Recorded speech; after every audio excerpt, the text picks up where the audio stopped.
નમસ્કાર દોસ્તો, કચ્છમાં હિન્દુ મુસ્લિમ કરવા માટે એક મોટો ષડયંત્ર કરવામાં આવી રહ્યો હતો, પણ રબારી સમાજે મુસ્લિમ સમાજની સાથે મળી અને ષડયંત્રનો કેવો પર્દાફાશ કરી દીધો। વાત જાણે એમ છે, કચ્છના દહીંસરા ગામે 2-3 જે ચોરી કરતા હતા લોકો, એ ચોરી કરતા લોકો પકડાઈ ગયા અને પોલીસ વાળાએ એમને કીધું કે તમે જો નિર્દોષ છૂટવા માંગતા હો તો એક ગૌકસીન ગાય કાપીને તમે મુસ્લિમના વાડામાં નાખી આવો અને એ મુસ્લિમના ઉપર આપણે ગૌકસીનો કેસ કરીએ અને એમને ફસાવી દઈએ અને કચ્છનો એક વાતાવરણ તંગ કરી નાખ્યું। એ લોકોએ એવું કર્યું, જે કોલીના છોકરા હતા એમને ગાય કાપી અને મુસ્લિમ સમાજના વાડામાં નાખી આવ્યા। પોલીસવાળાએ આવીને કેસ પણ કરી નાખ્યો। એ મુસ્લિમ યુવકોને પાલારા જેલમાં પણ નાખી દીધા। પણ રબારી સમાજ આ વાત માનવા માટે તૈયાર નહોતો। રબારી સમાજે કીધું કે આ મુસ્લિમ યુવકો અમારી પાડોશમાં 4 પેઢીથી રહેશે, ના માલધારી છે, એમની પોતાની પાસે 80 થી 90 ગાયો છે। આ લોકો આવું ષડયંત્ર ક્યારે કરે જ નહીં, પણ પોલીસવાળાએ એમની એક પણ વાત માન્ય રાખી નહીં। પછી રબારી અને મુસ્લિમ સમાજે સાથે મળી અને આનો એક ચોરને જે કાયદેસર જે ગાય કાપી હતી એને પકડવા માટે એક અભિયાન શરૂ કર્યું અને આ લોકોને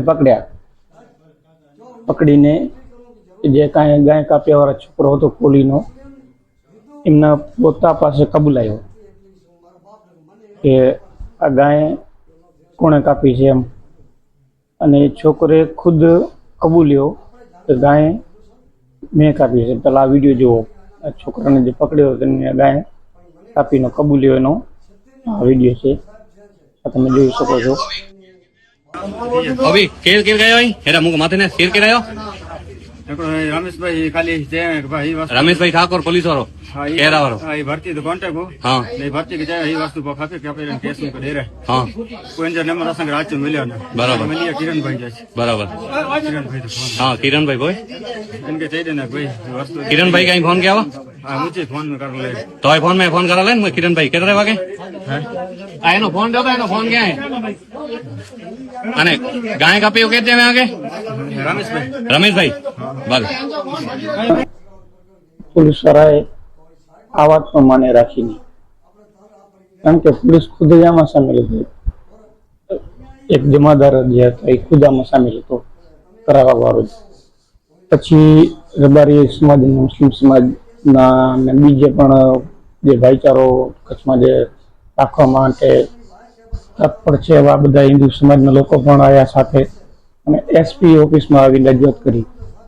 એસપી ઓફિસમાં જે 70 વર્ષના વડીલ જે રબારી સમાજના બુજુર્ગ છે વડીલ, એ એસપી સાહેબને જે કહી રહ્યા છે પોતાની ભાષામાં કે આ લોકો આવું ક્યારે ષડયંત્ર કરે જ નહીં। પહેલા એ રબારી કાકાને વિડીયો તમે સાંભળો શું કહેવા માંગે છે, પછી આપણે આગળ। હું રબારી છું, આ મુસ્લિમ કોણ છે આપણે જાણતા હોય, તમે એટલું છો તો આપણે એમ જાણતા હોય કે આના મત આપણે રાજ ના આવે। હવે પણ મને વિશેષ 70 વર્ષ મને સાહેબ છે આ છોકરા છે એની બાપથી કરી એના બાપથી આગળ દાદાથી કરી એના ઘણી ભાઈ જ છે। આ 4થી પેઢી છે, લગભગ અમને બધા જીવ નહીં હોય 80-90 છે, બીજા 85 ભલે મોટા અધિકાર લખ્યા છે અને આ બધું આપનું પ્રકરણ બન્યું। 3 વાગે કોઈ છોકરા ઘરે સુતેલા હતા, 3 વાગે છોકરા ઘરે સુતેલા હતા અને ઘરેથી એવું લોકો ખાયા અને પ્રકરણ કરનાર માણસ બીજા છે। માણસ એઓને કબૂલાત પણ લઈ લીધી છે, 2 કોળીના છોકરા છે કબૂલાત થઈ ગયા, 3 જણા છે કે એવો પ્રકરણ રાપણ વેકરે વાડીમાં વાયર કેપર કાપ્યા હોય પકડાણા તો હવે પકડાણા તો હવે કબૂલાત લઈ લીધી કે દૈસરાવર પ્રકરણ અમે કર્યું છે। તો એ સાહેબાનું માનું કે આપણે તાર આ પડી ગઈ કે ફોરક અહીંયા ઈ કહે કે અમને જમાદારે એમ કીધું છે કે તમે એક કેસ લઈ આવો કોઈને જે રાપરવાળા પહોંચી ગયા કે એવો એક કેસ તમે લઈ આવો તો અમે તમને પકડશું નહીં. તો રાપરવાળા ઘણી વાયર કેબલ કાપતા હતા તો ઓલો કે પકડી લીધો દમ નાખી દીધી છે. પબ્લિક છે ગુનો કરો ને હમણાં હું તમારો ગુનો કરું તો સાહેબ મને તમે બે માથા હળો જરૂર હળો. હું રબારી છું 27 વર્ષ છે પણ આ ગાયું મારો છે ને આ છોકરા એનો કોઈ અપરાધ નથી. આટલા એના બદલા છે એની મા પણ વિધવા છે સાહેબ. અને એ છોકરાને તમે સાહેબ હું એમ કહું કે આજ પાલારામાં છે ને તમે બે જણા મોટા અધિકાર જાઓ એના મોટા ઉપર જોશો તમે માણસો ચાલો છો અમે જેના પર ચાલી છે સાહેબ. સમજી ગયા મારું પેટ પર જ આ 4-5 દિવસ મને અનાજ નથી ભાવતું સાહેબ. પણ હું એટલી વિનંતી કરું છું આ બદલાને કારણે આ ખોટો અન્યાય થયો છે. ખોટો અન્યાય થયો કે આપણે આ કોણ દોડે 27 વર્ષ રાખતા હતા પગ હાલે નહીં પણ ખોટો અન્યાય છે. પણ કોણ તમે સાહેબ નિયા કરો હવે કોઈ છોકરાને છૂટા કરો. ચોક્કસ વારાસર છે બહુ ડોખી છે. બે ઓછામાં ઓછું 150-200 કિલા દૂધ હતું આટલા 40 કિલા દૂધ 40 કિલા દૂધ નીકળે.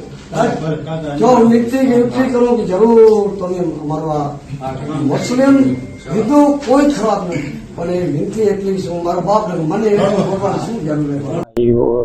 વડીલો છે એમને જો આજે આ રબારી સમાજના વડીલ ના હતા તો ખરેખર એ મુસ્લિમ યુવકો તો ફસાઈ ગયા હતા યોકસીના કેસમાં અને અત્યારે પણ પાલારામાં જ છે. પણ આજે રબારી સમાજે મુસ્લિમ સમાજની પડખે રહીને સાબિત કર્યો કે અમે કચ્છમાં હવામાન બગડવા દેવા માંગતા નથી. એમ કચ્છમાં હંમેશા કોમી અને ભાઈચારો કાયમી રહેશે અને કાયમી રહેવાનું છે. ફરીથી એક વખત જે રબારી સમાજનો દિલથી આભાર કે એમણે આજે સત્યનો સાથ આપ્યો. આગળ તો પોલીસની તપાસમાં જે કરે ને જે સામે આવે